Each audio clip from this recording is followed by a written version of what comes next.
And we are live, ladies and gentlemen. Welcome to the Russell Pierce Raw Review, and we're back at it. Myself, Ibu Russell Pierce, better known to many of you guys as Bag of Hangman, and I'm joined by Rob of Orlando as usual. And we're going to talk about the post Royal Rumble edition of Monday Night Raw. Pretty eventful show with three very good matches, but also a show that made it very apparent that a lot of the plans are in disarray. CM Punk is injured; he has a torn tricep. And between that and Brock Lesnar's inavailability for WrestleMania, a lot of matches are getting changed around. And it's clearly affecting how they're going to build Elimination Chamber because there's certain talents that can't even travel. So a lot of things are right now up in the air. And it's going to be a tough time when it comes to that and when it comes to figuring out what they're going to do. But we're going to make sense of it all. We're going to tell you guys the situations, break down the scenarios, maybe fantasy book a bit. But we'll get into all that on the Raw review, guys. Please make sure to like the video, comment, super chat. It's going to be a bit of a quicker show than usual because I got a lot going on. I got to get out of here fast. So get your super chats in early and as early as possible because again, we can't stick around too long tonight, but today. But again, guys, thank you for joining us. Make sure to like the video, send super chats, comment, all that stuff. Raw review. Rob, what's going on, man? How you doing today? I'm doing all right. After you know, basically horrific week within the WWE, where Mm-hmm. it started because remember on last Tuesday we were on like a whole different cloud talking about how we got the Netflix deal and the Rock is on the board and all this type of shit, and then the Vince shit drops on what was that Thursday, right? It was Thursday. The Vince shit drops on Thursday, and then Seth gets injured 2 weeks ago, and then now CM Punk gets injured at the Royal Rumble and tears his tricep, and now he can't fucking do the Mania match with Seth or whatever. And so now it's just like you could tell Raw, even though they were, I'm giving props to Raw for despite having to scramble around and change a lot of things that I know they probably had to change because of the injuries, it still ended up being a good show last night. And let's get straight to talking about it.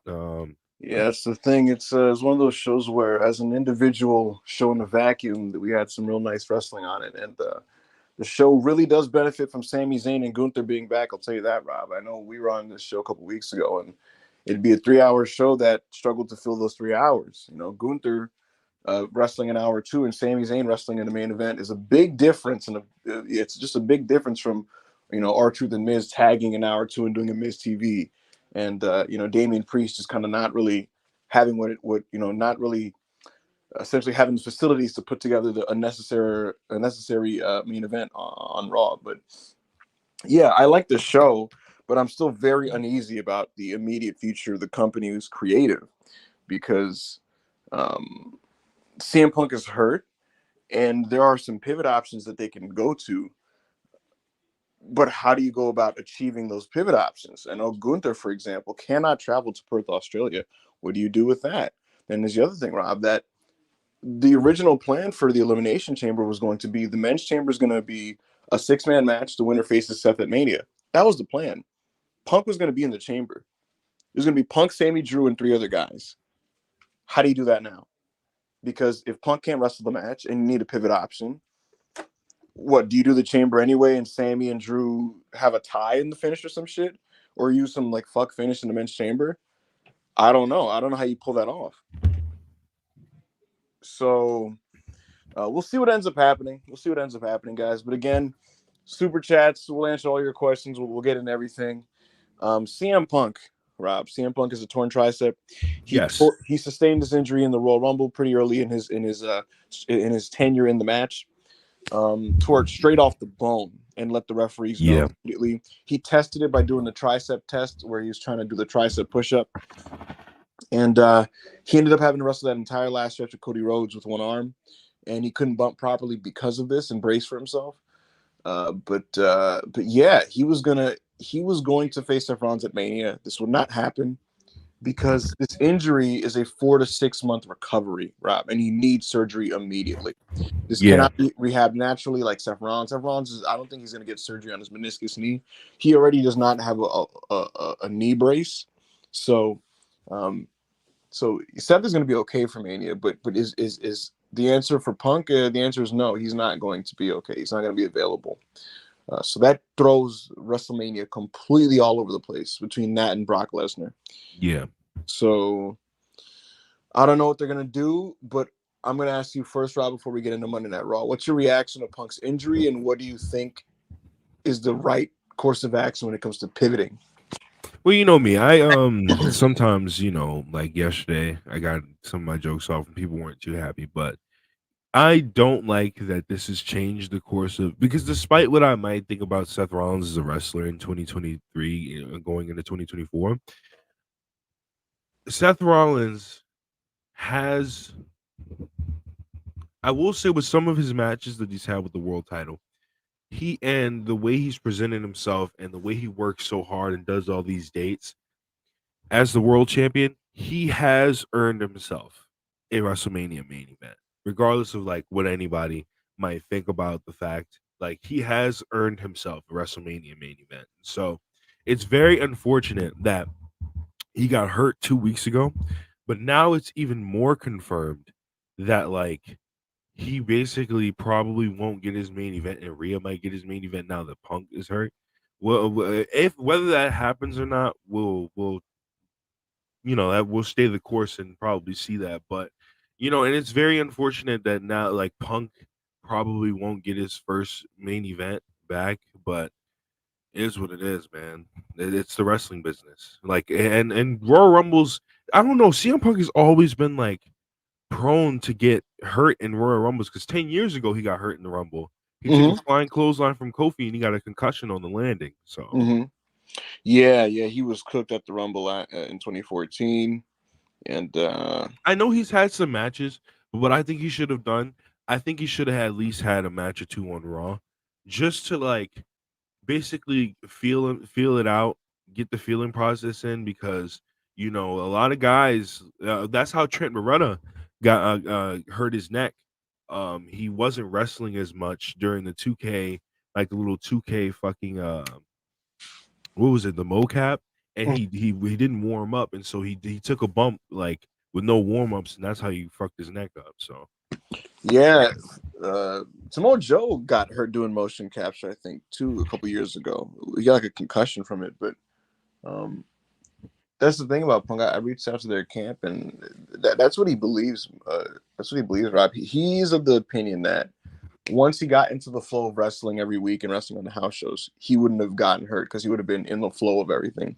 right. He believes that his disjointed start and stop schedule when it comes to wrestling and bumping is messing with his body because he can't get used to a specific rhythm.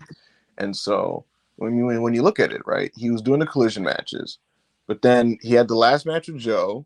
Then he didn't wrestle for months. And he did the two house show matches back to back in December. Then he didn't wrestle for another month and then did the Rumble. And so, look, injuries usually are freak accidents, but I think there's something to be said about consistency and rhythm. And your body just kind of gets used to bumping and knows how to move. It just knows how to like absorb everything.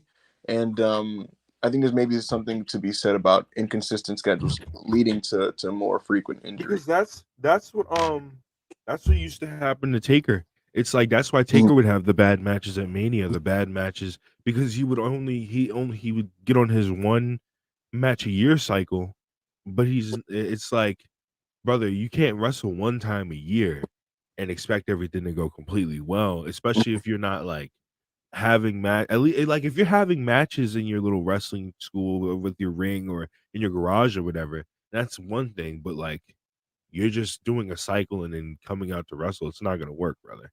So Yeah, I want to issue a correction. The comments corrected me, and they're right about this. Samoa Joe got concussed in a USA Network commercial shoot. That is correct.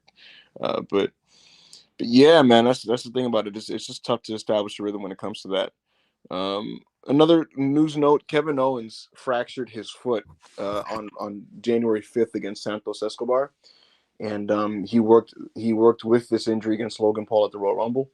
And I can tell you this: the fact that he worked that match with that injury, and the match had that kind of open-ended, non-conclusive finish, tells me that he's just going to continue wrestling on this. So I don't know if that's the right thing to do, but that's certainly what Kevin Owens is going to do. He's going to get that Mania paycheck no matter what. Maybe this is to explain why he looks so fucking grumpy lately, because he does look really grumpy lately. But Yeah. I would be too if my foot was just killing me and I had to walk around on it. I've hurt my foot before, and it's not fun at all. And I know Io Sky, Rob, she was wrestling on a fractured foot in late 2022, like Bro, around September, October, November, December. Her foot was also fractured, and she was working on it. And it's why it led to some moments during that early damage control run where she didn't look quite like herself, but she eventually got it going, and I think she's good now. But yeah, man, best of luck to Kevin Owens. I hope he rests himself for the most part, and he should take a nice little anyway, break after WrestleMania. that's the thing about KO, bro, and his working. Like Mm-hmm. watching that match or watching the matches that he's had lately, especially watching the match with Logan Paul. Did you see Logan after that match, bro? Like Logan, He looked shaken up. bro, he looked like he just went through a fucking marathon. Mm-hmm. Kevin put him through hell. You couldn't even tell that he was hurt. So Absolutely. In other news, Shawn Michaels is he refuses to let Braun Breaker go. To Braun Breaker, he might have gotten in the business for himself, but he did that post show interview where he basically was saying that he belongs on the big stage and that this is his home now, and he was saying he's going to go after Judgment Day and all that type of stuff. And they were touting Braun Breaker hard on Raw. They were like talking about him, and as we'll get into later, Adam Pierce, not Pierce, Nick Aldis. Said he was getting a phone call from Braun, so we're gonna see what's going on. We're gonna get the follow up to Braun Breaker on SmackDown. they go be like, oh, we got a contract when we got a contract, and all you of a sudden you go hear Shawn Michaels, oh, that's very, oh, that's unfortunate, but no, we're not gonna So let him go. Sadly, I think he's gonna do double duty, but yeah, Shawn Michaels refuses to just go quietly into the night. He said regarding I, Braun Breaker, look, uh, what's as up? the resident NXT fan, Mhm. besides Monty, like around here, bro, just let him go. It's time for NXT to do the complete rebuild going into the CW deal, bro. It's The time. thing is, I don't think they know who that replacement top guy is going to be going to that CW deal. If Carmelo Hayes, Braun Breaker, presumably Tiffany Stratton, and a few other pieces are all going to be gone relatively soon, who is NXT going to be built around for CW? Now, that's not my problem. I'd like all these talented people to just get called up already, right? But that is a And problem for them. And so, to be honest with you, I'd be thinking about signing like someone outside of WWE to just be. I was just about to say, yo, make Hammerstone the new top guy, bro. He's too old, though. He's too old for Is that. he? Is he? He's like 32, isn't he? Bro, Bobby Roode was NXT champion at 40. Yeah, but that was a totally different NXT. That's Black and Gold, where everybody was like 36. You know, That's true. That's it, true. I like Alex Hammerstone. It just if it was the old NXT, yeah. But right now, let me just double check Alex Hammerstone's age. No, he's 33. You're right. He's Yeah, 33. 33 years old. That's the guy you sign, and you put him on the main roster. I'm So, surprised. I'm surprised he didn't with Femi. well, he is. I mean, but you need a couple pieces and a core to build around. And I feel like I feel like I don't think Trick is going up. I mean, they could keep, but again, they need Trick is still like learning and figuring it out and putting it together. They need a couple stable hands, the steady hands. Maybe if anything, if it was up to me, if anything, I think we do more with Nathan Frazier as a singles wrestler and let him have his Shawn Michaels 1996 run, because if there's anybody you could trust to have reliable main events that are very good with a stable worker, you could do that with Nathan Frazier for about 6 months if you really want to do that. That's another guy I'd like to see on the main roster. But if you need to hold some people over to kind of steady the ship, what NXT needs right now, I think, is a guy that can play the ace for about half a year while they get more people over. Because again, Trick Williams, Obafemi, these are talented prospects, but they're not guys that I'm comfortable relying on for these pay-per-view events outside of the PC in main event situations. So I feel like since Axiom has been there since what fucking NXT 2.0. Like Nate Frazier hasn't been there since 2.0. He's really been there since the new golden NXT shit that they're doing, whatever color scheme that is now. mm, And so I feel like keeping him because people aren't really too familiar with him yet. Like they know he sets a student and they know he's a good wrestler. But I don't feel like, and then plus he hasn't won a belt there yet. Like he hasn't really established himself within the NXT verse as like a guy you should care about yet. Even though he's great, very talented, but he hasn't like established himself to the audience. And so I feel like if you just bring Axiom up to help out with the work rate on SmackDown or either the work rate on Raw, depending on which show you prefer him on, I think you could possibly do like a build with those guys in NXT. To be honest, I love all those guys on the main roster just with the wrestling, but there may be redundancies there. If Carmelo Hayes and Dragon Lee are going to be on SmackDown, like Axiom, like what role does he serve in the immediate purpose when you're trying to get those guys over?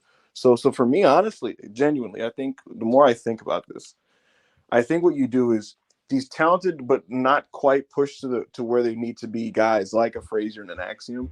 I think you just expand their roles and give them the ball more. Mhm. So honestly, for NXT, I think building more around them and maybe looking towards some outside signings. If you have to build the women's division around Julia, so be it. If you have to, God, the thing is, who's out there that's really good, that's young, and that just it feels very put together. It's kind of tough.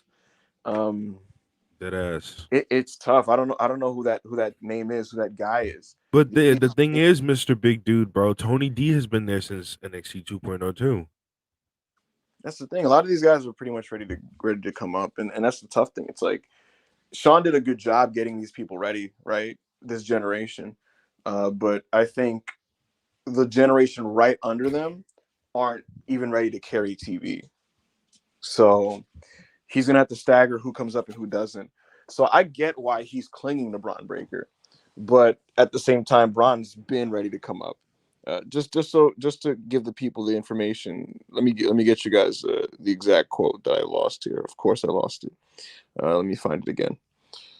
So they asked Shawn Michaels basically about they asked Shawn Michaels about Braun Breaker, who said that the main roster was his home, and he said, I can assure you that there's more left for Braun Breaker here in NXT one way or another. So he's an incredibly talented, very gifted young man. As far as I'm concerned, he's young and, as we say, full of piss and vinegar. So if he wants to double time it, he can certainly do it, but I'm not letting him go that easy. So that's his stance. I get his perspective, but I also think from a selfish personal standpoint, Braun Breaker, like it's the right call for him to be up. So He is the bro. He's the fucking senior in year 8 of fucking college, brother. Sorry. absolutely, absolutely, he's ready to go up. But with that said, Rob, let's get into the super chats and then go through this raw review. They got this one nigga in college football. He been there like 8 years, brother. That's who Braun Breaker is. It's time to leave. Alien Love 9.99. Drew McIntyre is having a career high with week to week storytelling. True melodrama, not outright turning him, has made his progression to being more bitter and heinous that much more rewarding. He's getting so good that like non WWE fans are getting into his work, and Bro, it's that's partially for two reasons. Also, it's because like he's becoming a free agent, so he might be available, and also because he's shitting on Punk. But nevertheless, he is someone that a lot of people are just getting into. I think he's doing some of the best stuff he's ever done. I tweeted it last night. Like this slow burn progression into the Scottish psychopath has just been like, because you saw after he attacked Punk, he had that 1,000 yard fucking stare in his eyes, and he was, yeah, brother, it's time. Mavs fan 84 199. Is it possible to edit Vince out of old footage? I'm gonna let you go No, first. I don't think it's possible, and I think that what WWE should do with the archives is just leave it alone. And I think what you do is when it comes to any new content you just stop putting Vince in packages, you stop talking about Vince, you stop glorifying Vince, and so you just leave it alone when it comes to the future stuff. But when it comes to what's already happened, he's too ingrained in everything, and so the really bad stuff I think that ages poorly. If you want to take those out, if you feel free to do that. Certain segments, but just generally speaking, I think you just leave it alone the same way you left Benoit alone. Benoit literally killed his family, but they didn't remove him out the archives. They just don't glorify him, speak about him, or allow you to search him up on the network. And I think that's what you do with Vince McMahon. Yeah, The thing where, yeah, yeah, yeah. yeah, and that's the thing, bro. Like, there's a lot of significant things that happen with Vince that you just can't like. like a lot of Austin's run, you can't just act like it never happened. But you Mm, can't you can you know what you can do? You can't like directly reference him. Like when you go on the network, like Ibu said, it doesn't say Randy Orton faced Chris Benoit in the main event of SummerSlam. It's like Randy Orton challenges for the world title in the main event or whatever the case may be. I think he can be removed from the intro to the show mhm. and shit like that. So, Yep. but yeah. Thank you for the super chat. Hush 199. Is SummerSlam realistic for Punk's return? Yes. Probably. Probably. Um Hush 199. Raw being WWE's Blue League. I'm all for it. Yeah, Andrade signed with Monday Night Raw, and there's a lot of good workers for him to work with on Raw, and I would be happy to see him wrestling as much as possible in good matches against some of the better You ones did, on the roster. what is that shit? He'll calls it the fucking the verse on SmackDown that Seth be talking about. Shout out Seth. Um I thought they were gonna put him with the LWO fucking legato verse. Mm-hmm. I mean, they could have, but they elected not to, and I'm not complaining about it because I mean, he Yeah. could have done that and pulled it off, but he also, like, I think it's just he could stand on his own. Like some of those guys need to be in Yeah. those settings and need to be in tags. Andrade is good enough to stand on his own, and so I'm looking forward to seeing what he does on Raw. I thought he came off really well last night in this segment. So yeah, thank you, Hush. Appreciate it, brother. Muhammad 799. What is this SAR? I have. Um Is it South African? I don't know the last name. uh He said Bailey got zero reaction Saudi. yesterday. It's Saudi currency. It's Saudi Got currency. to. Bailey got zero reaction yesterday. Zero. Yeah, that was a really flat crowd. Like I assumed, like okay, a lot of the women's stuff won't be as flat on Monday because Damage Control is going to be out there and people care about that storyline. They care about Bailey, and she came out and she got some Bailey chance, but like the segment got mad quiet. Like it was so awkward. She's out there and doing her thing, and the crowd is just dead silent. And then they did the Rhea Nia angle, and like I think the layout of the angle was totally fine. The idea of just Bailey's trying to decide a choice. Nia comes out and basically makes it clear that she has Rhea first, and Bailey pretty much makes it clear, like, all right, I'm gonna prolong my decision and probably pick Io on SmackDown. That is a fine segment as an idea. But coming late in hour 3 of Raw, when it came, I think the crowd was super tired. Like that crowd already was a weird crowd last night, and by the time we got to this, there was no juice. They already just had like a really flat women's match they were watching that they didn't care about, and then you followed up with this, and they just had nothing for this, and it's pretty crazy. Rhea didn't even get a big reaction. Rhea always gets superstar reactions. So, That's the thing, bro. Like some of these crowds they go to, mhm. like fucking where was this fucking St. Peter or was Oh, this Tampa this or this is something? Tampa. This is Tampa. Tampa's not like a great crowd normally, but they're not like a totally horrific fucking like Corpus Christi, Texas type of crowd. So I don't know. They just didn't have a lot of juice, and they pretty much tired out after hour 2 last night. Trust the process 34, 499. There's no way for Cody to pick Roman without burying Seth's belt. You sure you can mitigate the burial, but the damage is guaranteed and it becomes even less credible. So what's the interesting thing about this? I was watching this, and I was like, I wonder how they navigate Cody not burying Seth's belt. I kept saying that to myself. And here's the thing. I don't mind them addressing the Cody Seth situation because there is an elephant in the room of like, why is it that Cody just never even checks for Seth's championship? What does that mean then for that belt? And I don't mind them addressing these types of things, these narratives from the internet, because they did it last year, Rob. I don't know if you remember at the time when Cody won the Rumble, people were like, is he actually even hotter than Sami Zayn? Isn't Sami Zayn the more over guy right now? What did they do with Cody and Sami? What did they cheer That was Sami? fire. And if you remember, WWE didn't run from it. They had Sami run out there and call Cody Rhodes out. And it was an amazing segment where Sami was just like, do you think I could beat Roman Reigns? And the crowd was going crazy for the standoff. And Cody was just kind of saying, like, I'm going to finish my story. You need to finish yours. Beat Roman and we'll face at WrestleMania. And it was one of those things where the fans were able to accept that we like both of these guys. And we can compartmentalize. So I think they were trying to get that type of energy this time with Seth and Cody. The thing is, you have to come up with a very good answer as to why he doesn't want Seth's championship. And I'm not sure there's one that doesn't. I'm not sure that there is one that doesn't bury the belt, unless Cody basically decides, look, I respect everything you said, and I respect everything that championship represents. But it's because Roman is having a tyrannical reign with the main title that I have to stop it. This company needs me to stop it, and so I appreciate you. I respect you. We've been on the roads, like you said. We've done everything. We're making the towns. We're working. This belt is for the boys. I need to bring that belt back to the boys as well. I think that's probably the best possible Finesse. you could give. He could have So literally responded last night and just been like, "Listen, bro, I understand what you're saying, and like, I understand the history and the prestige behind the name, the World Heavyweight Championship, and this on and so forth. I know my dad held the championship, and he could have just said, but that I never got screwed over in front of my wife and kids for that championship. I mhm, never got embarrassed in front of like 70,000 fucking people for mhm, that championship. mhm. And so and so that's the reasoning that I have to finish my story. And I understand that you need a mania match, but I need to finish my story. So he could For have just said sure. that. Thank you. $50, KO $50. Isn't Julia coming in? Build around her for the short stay. You absolutely could, but at the same time, there's a certain way you have to present her, and I think that presentation should also not be one that lends itself to overexposure. So protecting her when it comes to how she comes off in matches and just when she's around is going to be important and vital. So you They can't need have.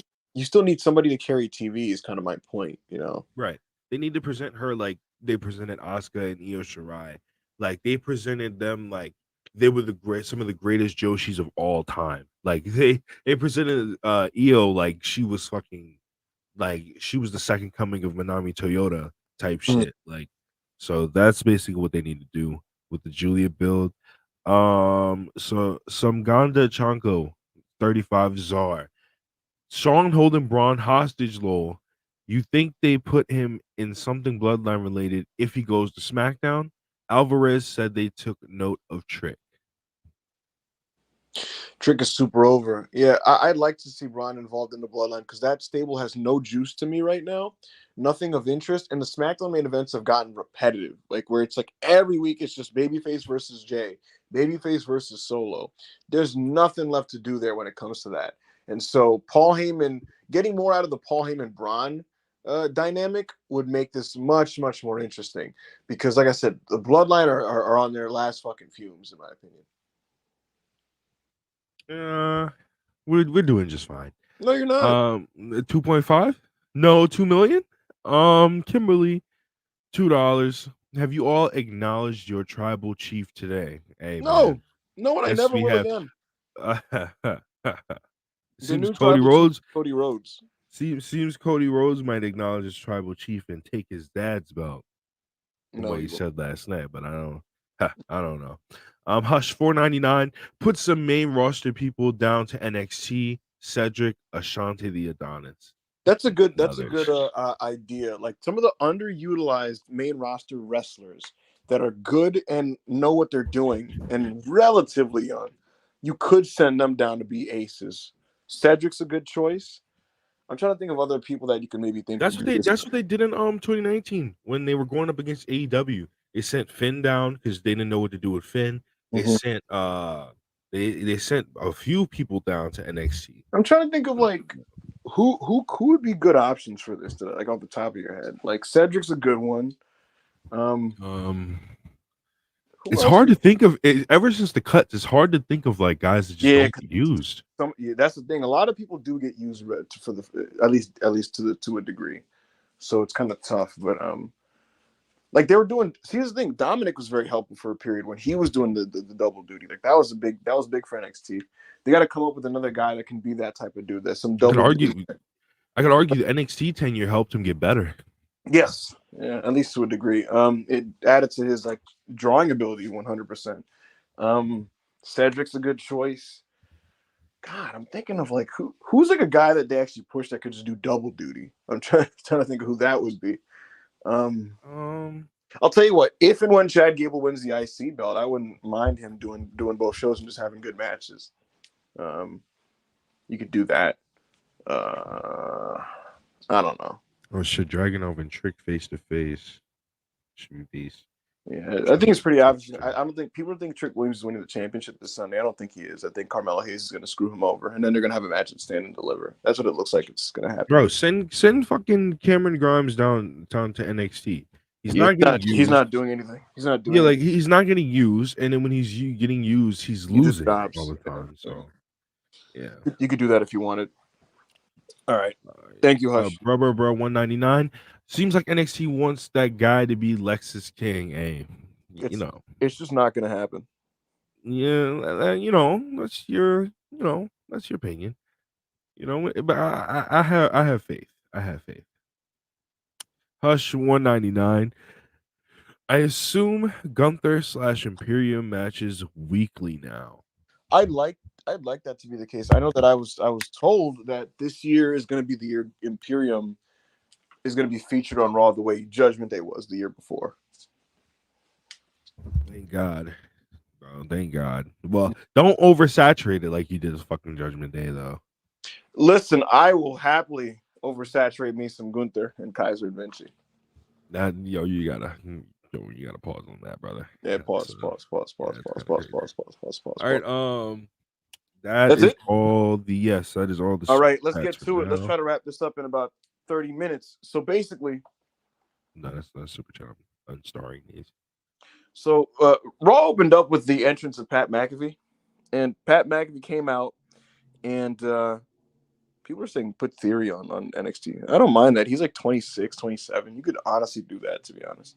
But anyway, Pat McAfee came out, and it was announced that he's now the new permanent commentator on Raw. The new Raw commentary team is Pat McAfee and Michael Cole, and it was reported today by PW Insider that Wade Barrett will be moving to SmackDown, and it'll be Barrett and Corey Graves, and Corey Graves will now slide to the play-by-play role. I've never heard Corey do play-by-play, so we'll see how that goes. But yeah, we'll see. I guess we'll see on that one. But yeah, McAfee. I liked McAfee on SmackDown.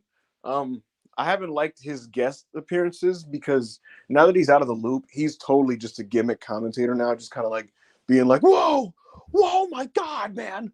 Oh, well, at least it might change now with him being on Raw. Well, yeah, he's gonna get you. He's gonna catch back up with the product, right? And hopefully once that happens, he'll actually be kind of insightful. Even though I know that his role there is not to be insightful; it's to just bring energy. Yeah, all right. So that's cool. McAfee is now on Raw, and CM Punk came out in the sling, and this is the big thing of the story of the show. He comes out and he looks very, very disappointed, and the crowd is giving him a huge CM Punk chance to open the show.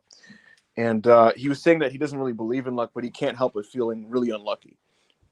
And he cut a fantastic promo about real people fighting life struggles. He says he says he loses more than he wins in life, but he keeps fighting for his dreams because that's what the best in the world does. Punk says WrestleMania 40 isn't in the cards, but there's always next year. He told a story about a friend of his who, because he was saying that like this is just a flesh wound. A real fight is what his friend faces. And I'm sorry if I don't have the name on hand at the moment, but he basically told a story about his friend who has cancer, and said that every time he visits him, because he thinks about him a lot, every time he visits him, he's so optimistic and he's so positive, and like that's a day-to-day fight.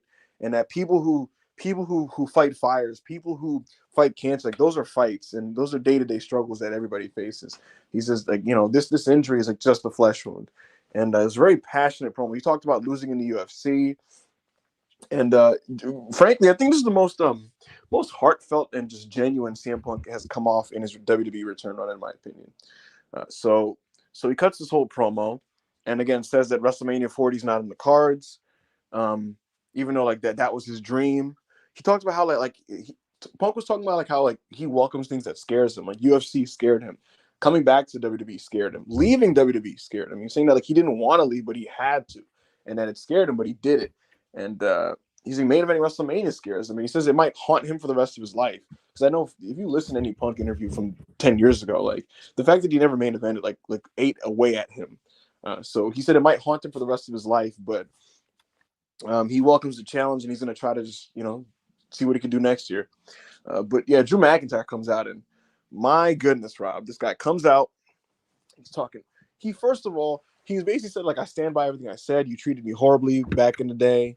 you're a bad person and a toxic person for the locker room. But with that said, he's like, I feel for your friend. I feel for your friend with this cancer. I feel for what's going on with you. And he said, look, I'm not a spiritual person. I'm not a spiritual person, but I prayed Yeah. for this injury and it happened. It Yeah. was like, oh my God. And he was saying, like, I targeted you. I targeted your body. I went after you. I dissected you. I assaulted you. I And targeted your body. and I he was saying how, dissected like, you. he said when Punk eliminated him, like he was so mad because he was talking about how like he said Seth Rollins like he did a really good job with the championship, but he ran like a real champion, but he got hurt and he said like who's gonna be the next guy to take it to the next level? And he said like I couldn't let it be you, couldn't let it be you, and so he's a super hater, Couldn't lie, it be you. and so he was talking about like how mad he was that Punk eliminated him, but he said that the next night when he found out Punk was hurt, he was like I slept like a baby. uh, he was talking shit. Punk got in his face, and he basically was just kind of like, he was just like, All right, bro. Like, Punk got in his face, and he told him like, when I get back, he said next year I'm a main event WrestleMania, but before that, when I get back, I'm coming after you. And so Drew starts attacking Punk. He rips the sling off. He starts stepping on his arm, which is crazy. what a And then fucking Sami Zayn beast, comes out. bro. Sami comes out for the big save. Sami comes out for the big save and runs Drew McIntyre off. Sami Zayn's back on Raw, and it's a setup for tonight: Sami Zayn versus Drew McIntyre. What did you think of this opening segment, Rob? I loved this opening segment in the sense of I did appreciate kind of it was all right. The promo basically Punk coming out and being like, "Yeah, man, like I'm fucking hurt and it sucks, but maybe next year, like at least maybe I can try next year." But then when Drew came out and then he starts cutting this fucking promo, like you said, where he's basically like, "Yo, I wanted this to happen to you so you can see what it fucking feels like," because if you don't remember, Drew was getting the big push, and then they had to change the finish to him versus Andrade because he tore his rotator cuff in that match. And so he was like, I wanted you to know what it feels like to miss out on something great because he couldn't even do WrestleMania or do any WrestleMania weekend stuff. So he's basically just like, yeah, I wanted you to know how it feels to like, like basically not get to do what you want to do. And now you'll never main event a WrestleMania. As long as I'm here, you'll never main event a WrestleMania. And so I like that aspect of it. I really enjoy this slow burn that they have done back into the Scottish psychopath because the Scottish psychopath is like Drew's best gimmick because it's him just doing whatever the fuck he wants when he wants, however the fuck he feels like it. So that's the great part about that whole entire segment. Yeah, good stuff. We followed this, Rob. Raw hour one was a commercial free hour, and we followed this up with DIY, who cut a promo on their way to the ring. Before that, there was like a backstage bit where like Judgment Day was talking about like reestablishing their dominance and stuff. But DIY cut a promo to the ring, and they came out and we got a tag title match with DIY and Judgment Day. This has been built now for about a month at least. And 12 minutes wall to wall action. It felt longer than 12 minutes in a moment, but that was because there was no commercials. And my God, is it refreshing to see commercial free wrestling on Monday Night Raw? So maybe that's going to be the good thing about the Netflix deal because without the disjointedness of breaking the match up with commercials, this really got to just develop properly and be a proper wrestling match, And they got the crowd into it. This wasn't a great crowd last night, but they got into this one because it was just good, proper tag wrestling, and it just built and built and built and cooked and cooked and cooked. And we got to a point where like they're doing all these cool dynamic counters and hot tags and near falls and combos. And it's funny, Finn Balor these days, look, he's not what he used to be. And as a singles wrestler, his matches don't have the ceiling that they used to have. Like he doesn't have these 4.25-star matches anymore. He's just super solid. Damian Priest also, he doesn't wrestle at a main event level as a singles guy. He doesn't have 4-star matches. He's just like decent, right? But it's a tag team. Balor and Yeah. Priest, they have very good tag matches pretty much all the time. It's kind of funny how that works. Like they maximize each other's output when they're together. So much so that like I think that this is just like the role they need to be in for like a long time. It just gets the most out of both of them. So Balor and Priest are very good, and so are DIY, man. Gargano and Ciampa, they've gotten onto a roll on the main roster. They've had numerous very good matches now, Rob, between the Imperium one, between the one they had against the Judgment Day B team, Yeah. and now this. Um, these guys are doing very well, and this match came together very well. At some points, it was giving me flashbacks to NXT, to be honest with you, especially when Johnny Gargano did the La Mystica and turned it into the Gargano Escape, and Ciampa got him in the Sicilian Stretch, got the other one in the Sicilian I Stretch. thought they were gonna do the revival finish. I thought they were gonna Yeah, I thought tap. they grabbed each other's hand, but they got out of it, and ultimately, Ciampa got hit with the Razor's Edge and got pinned after a coup de grace. And yeah, man, I kind of wish DIY won this match, to be honest. And you could have furthered the R-Truth turn by having them. If Truth costed Judgment Day the belts, and then it led to that turn, I would have honestly preferred that.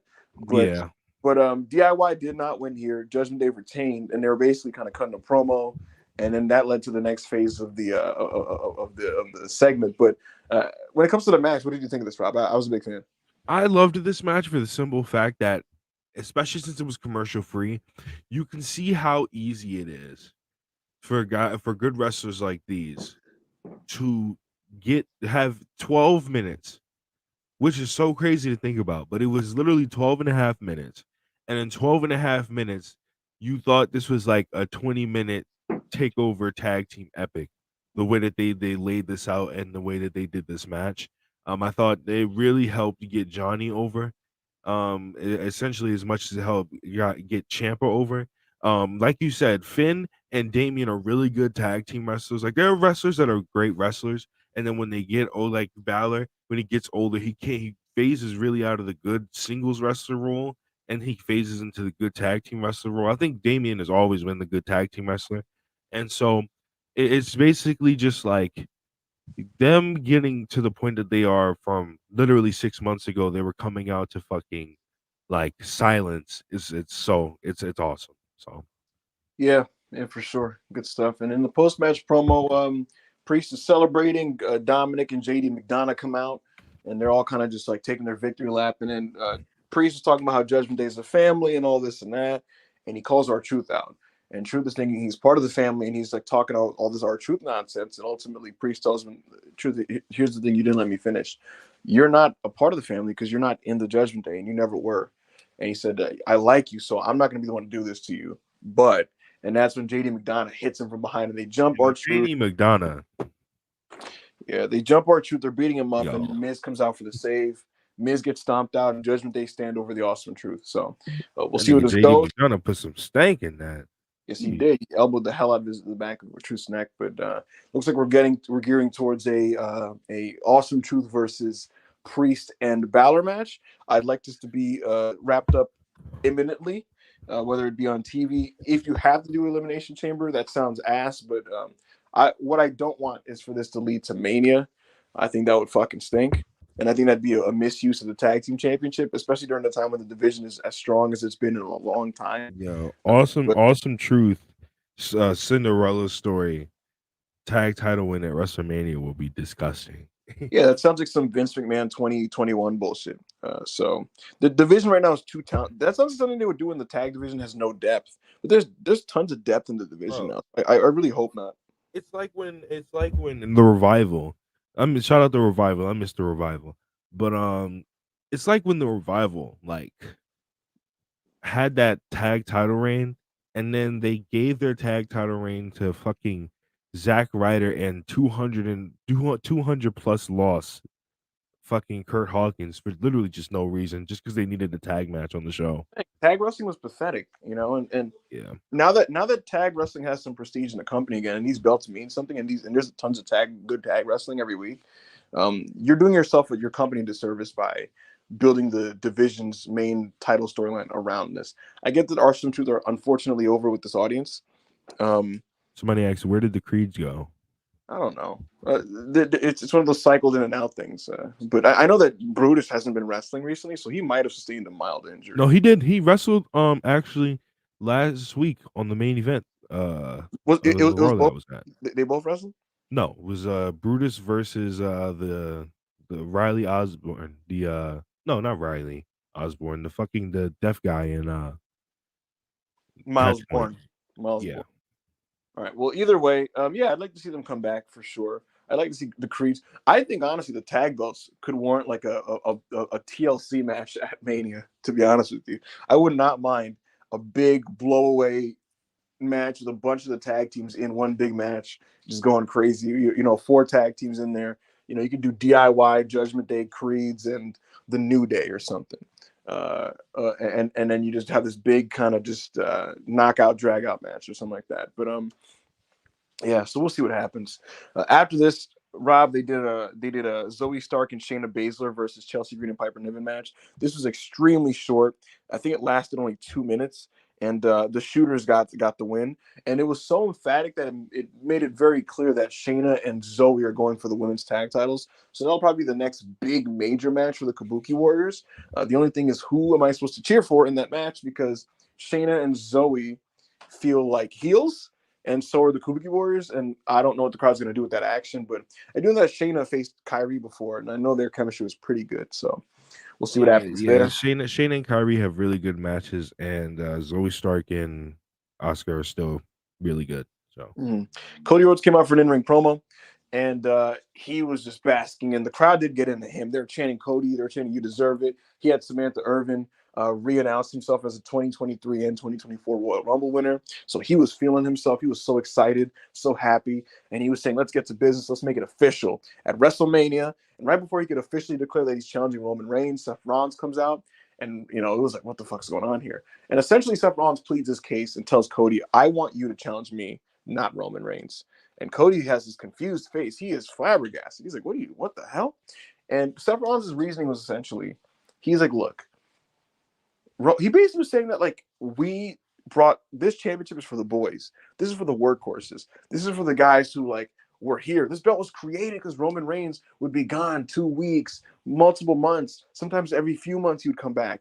And he was saying that, like, that's a disgrace. That's bullshit. That's the belt for Hollywood. That's the politicker's belt. That's the Hulk Hogan belt. And he's saying this is the actual fucking wrestling championship for guys. He's saying, me and you, we make the towns all the time. And he said, "I see you on the road with me. We're partners in this. We've restored the prestige of the world title and blah, blah, blah, blah." And he essentially said, like, don't try to sell out and go for the corporate belt because Roman Reigns isn't a champion anymore. He said, this company calling him a god, he's not a god anymore. He basically saying, this dude's a fucking fraud. Fuck him, ignore him. Let's basically do the right thing for the boys, and we wrestle at WrestleMania for this championship. And to be honest with you, from a character standpoint, I get why Rollins wants Cody to challenge him. It's slightly insecurity. It's also him seeking validation for his championship. But with that said, Cody Rhodes, I was expecting him to kind of just politely tell him no. And he basically said, "Out of respect for you, because I do have immense respect for you, I'm going to think about it."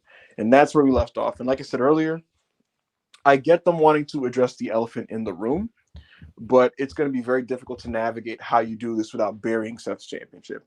So yeah, they're going to have to do their best to come up with an explanation for that. And then also not make Seth look crazy. Because how do you reroute to potentially Drew/Sami Zayn if Cody dumped him without making him look like a loser? But so with that said, I'm gonna let it play out with the segment rather than overtly saying it was like bad or good. It's just a risky idea, is what I would say, and I'll leave it at that. What did you think, Rob? I mean, I pretty much already gave my thoughts on what Right, Cody right. should have done earlier. It's just like there were ways to get him out of that situation, without making it like Seth's belt look like shit. There's a very clear reason. I don't know why it wasn't given by Cody. Very clear reason why Cody basically is choosing Roman. His wife, his daughter, his I don't know if Dustin was there, and Mm-hmm. his best one of his best friend's son in Little Brody Jr. was Mm-hmm. front row for him basically getting fucked over by the bloodline. Mm-hmm. That is the reason he wants Roman at WrestleMania. Mm-hmm. That right there. It's very easy. Very easy. Absolutely. We followed this up with a Kofi Kingston promo. He was fired up. He really wants his hands on Gunther. Um, and he said the one thing people forget about the New Day is that they win championships. We got a video package for Braun Breaker, and they were just kind of hyping up his performance at the Rumble, which was very explosive. A lot of Braun Breaker video packages. Yes, there was. There's a lot of Braun Breaker conversation on commentary as well. They're like, "How about that Braun Breaker, man? Like, what do you think?" Jay Uso faced Bronson Reed. These are two guys that are fairly decently protected, both in the upper mid card at this point. Both guys that need big singles wins. Both guys that were classified as people that want singles championships in 2024.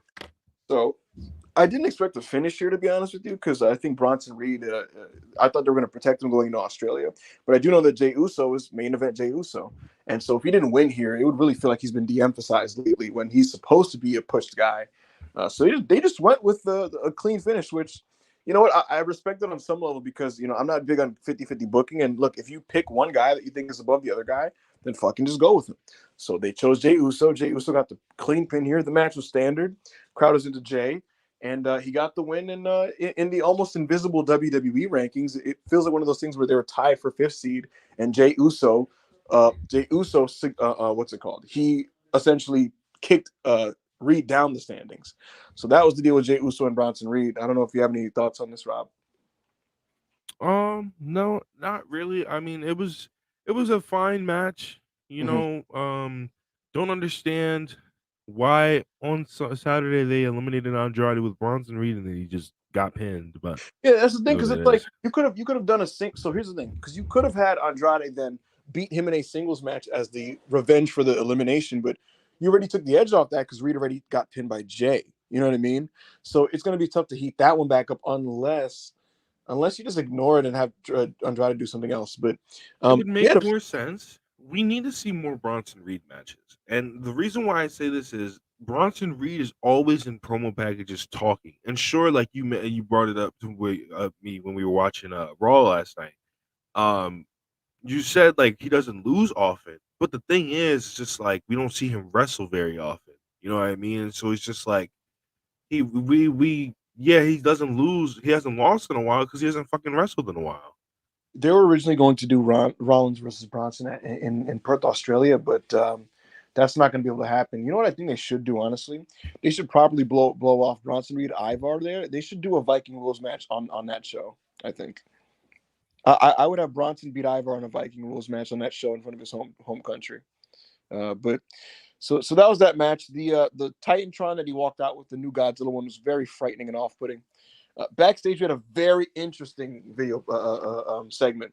So basically, they were showing Andrade's Royal Rumble highlights and some WWE highlights from Andrade, and we see Adam Pearce congratulating Andrade for signing with Monday Night Raw. So Andrade has signed with Raw, and Nick Aldis came by and he was like, "Oh, you already signed it? I was going to prepare a big offer for you." So Aldis wanted Andrade, right? And Pierce was like, "Well, you should have called me faster." And all this is like, so I let Bailey come on this show. I let Damage Control be here. I lent them over to you, and this is what you do. You start just sneaking science talents over, and Pierce is like, hey man, it's business, man. Oh, everything's fair in business. And Nick Aldis is just kind of like, all right, nigga, bet. And then his phone starts ringing. He's like, hold on, I it's like how Braun. he did that. What happened? I like how he did that. Yeah, Just he's like, like, yeah. he's like, you're gonna excuse me here. It's Braun Breaker. It's Braun So Breaker, nigga. So he's looking to sign Braun Wembenyama to a big contract. Braun Breaker is treated on this show like the biggest prospect entering WWE, which is the correct way to use Braun Breaker. They're making him feel special, important, like a highly sought after commodity, which is what he should be. And so, yeah, man, he's probably going to sign a big deal on SmackDown with Nick Aldis, and I think this is a very interesting development that makes you look forward to both guys' futures with Breaker and Andrade. So, I was a big fan of this. We followed this up with a Gunther promo. Gunther was basically just saying he told Kofi to leave it all out there on the ring because once Gunther's done with him, no one will remember his accomplishments. Uh, Becky Lynch had a backstage interview where she basically just said she wasn't going to give up on her pursuit of the championship. We had a Gunther Kofi Kingston match that was the longest match on the show. It was about 16 minutes. Went through 3 segments, and the crowd wasn't into this at the beginning of it, surprisingly, because usually Kofi matches are heated. But Gunther just chips away at him. He chips away, heat segments, all that type of stuff, chops, everything. A lot of Boston crabs, a lot of backbreaker type moves to soften his back paws for the Boston crab that he's employing on Kofi. And by the end there, the crowd got super into this. Gunther spine busted Kofi onto the apron, and his neck hit right on the apron, which is Bro, he was like, he didn't even hit his back, like one part of his back. terrifying bump. Terrifying bump. Kofi got three topes off on Gunther. Kofi did a Rana on Gunther, and Gunther went headfirst into the pole.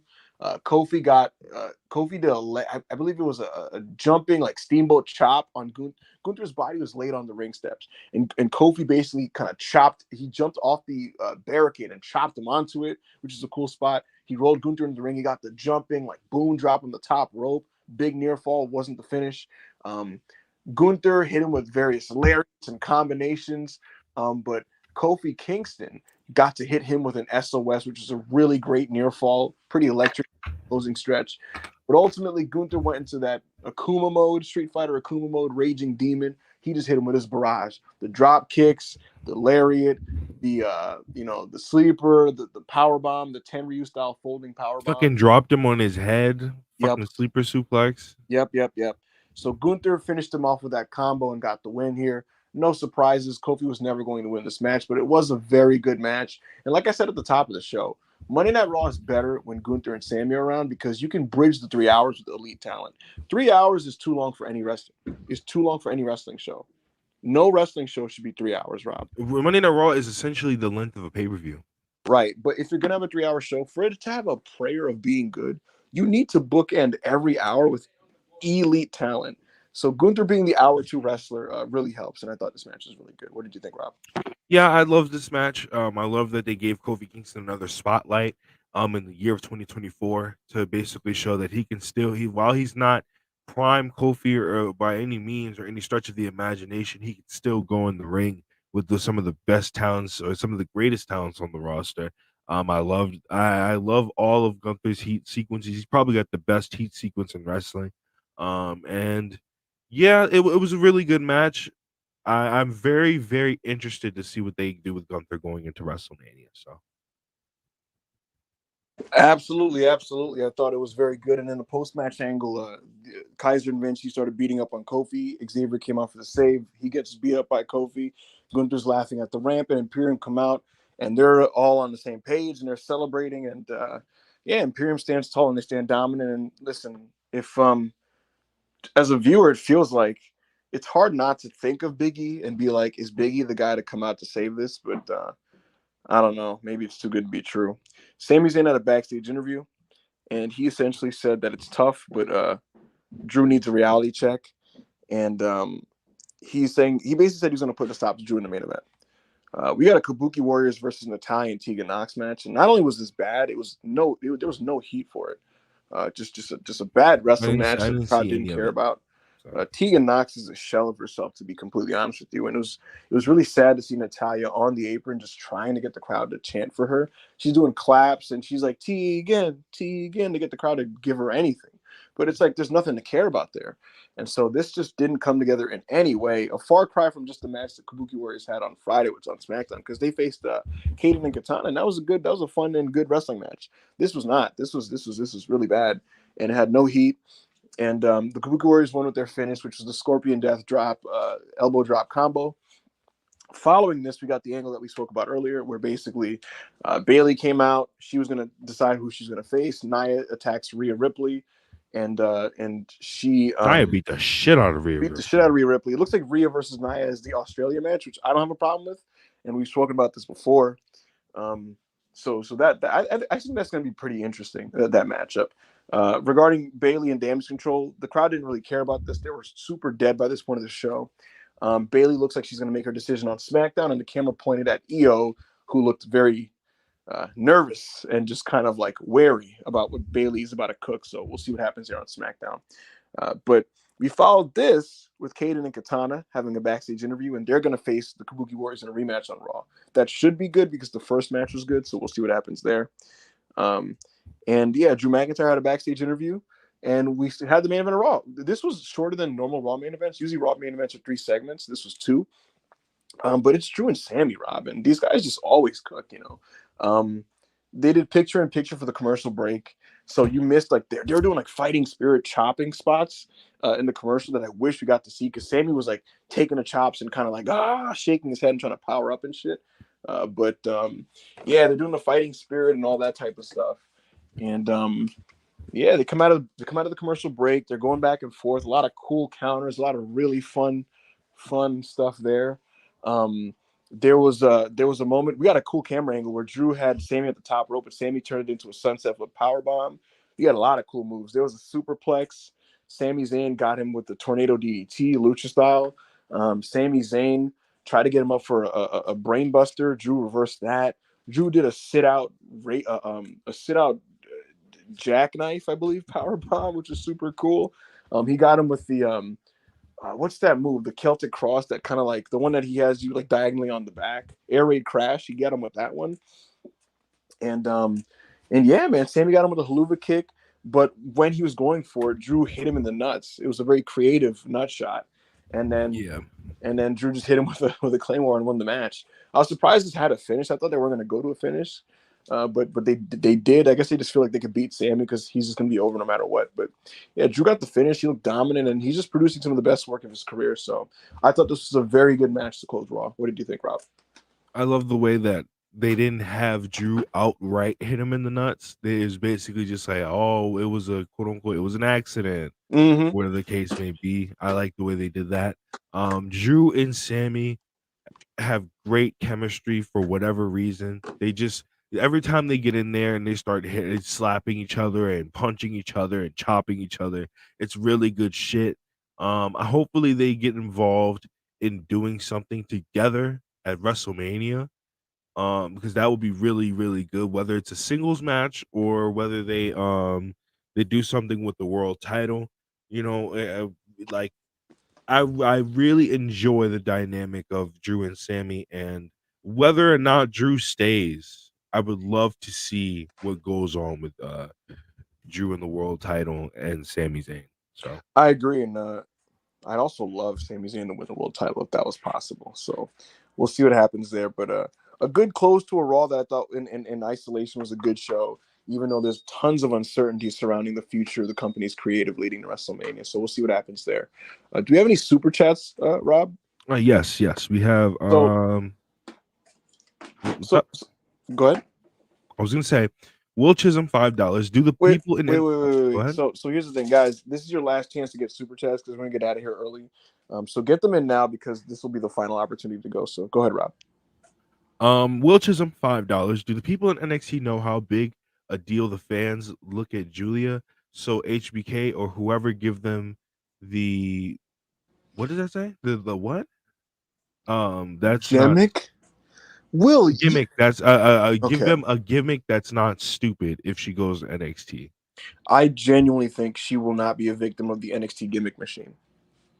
Bro, the NXT gimmick machine that Sari went through was the Bruce Pritchard gimmick machine, brother. And beyond that, the gimmick machine is usually given to like the NIL people who like are just blank slates, that they're just trying to get over. So I don't think I think she'll be pretty close to her stardom presentation, especially upon debut. Alrighty. Hush for 199. Drew definitely re-signed. Feels like it at least. Yeah, wouldn't surprise me. All right. And Hush 199. Y'all think they called Stone Cold Steve Austin in for WrestleMania?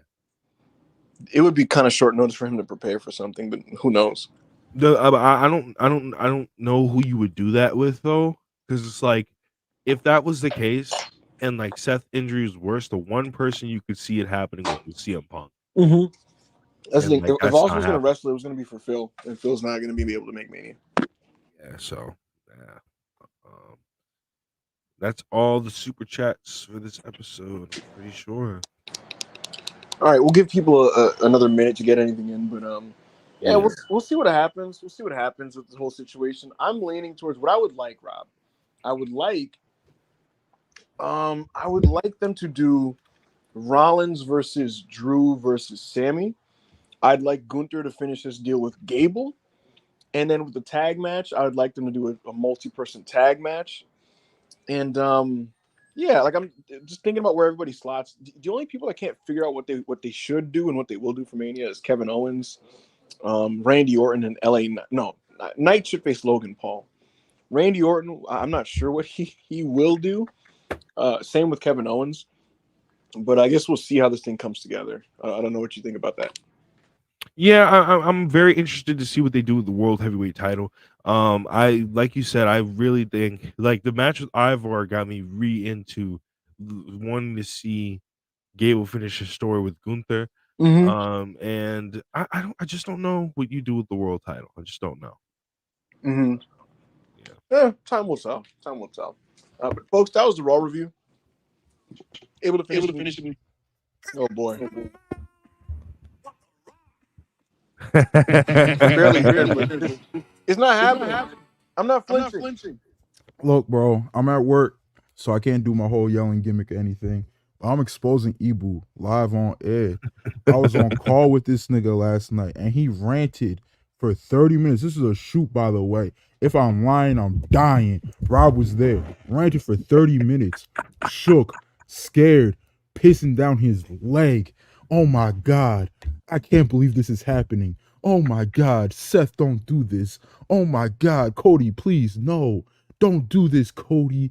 This nigga was in tears. This nigga was shook. This nigga was crying. This nigga was pissing his pampers.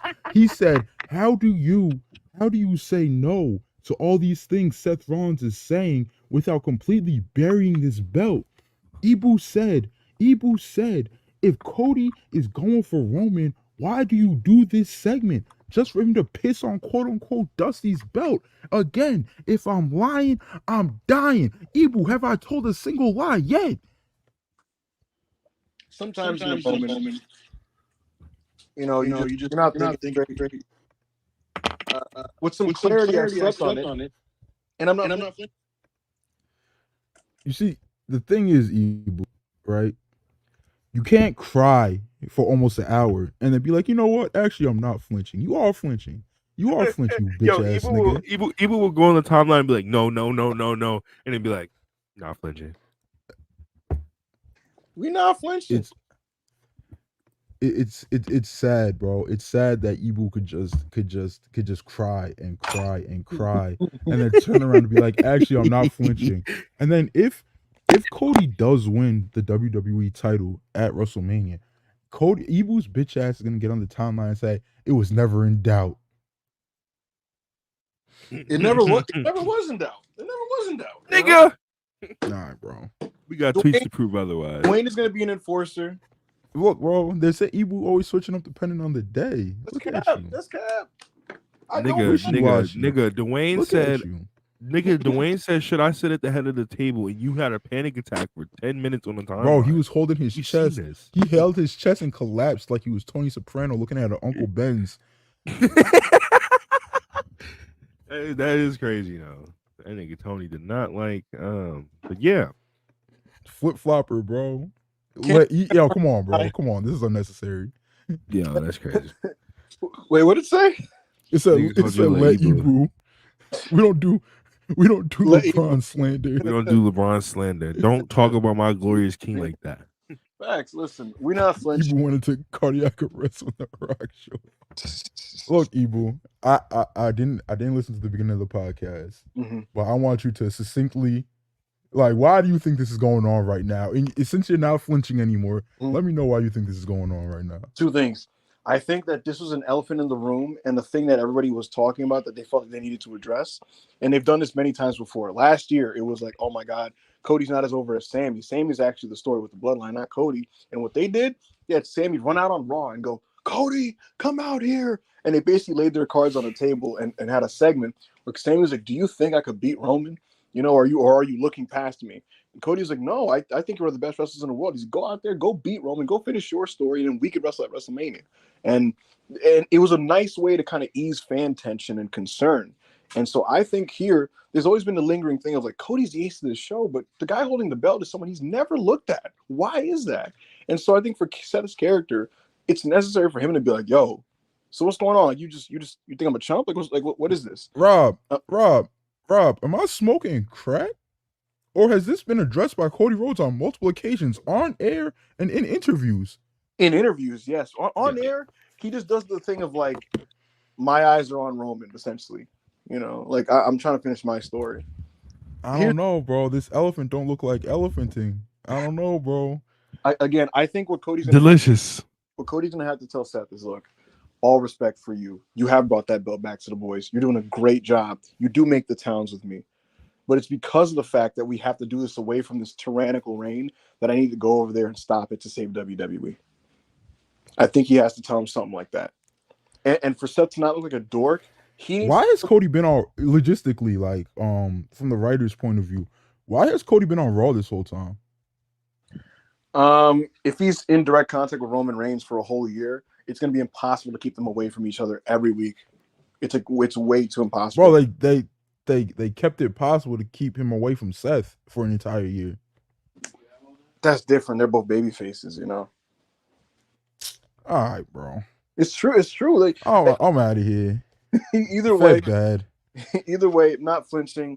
Solid show tonight. 3 good matches. We'll see what they do with Mania, folks. This is the Raw review. Thank you. Well, there was 2 good matches.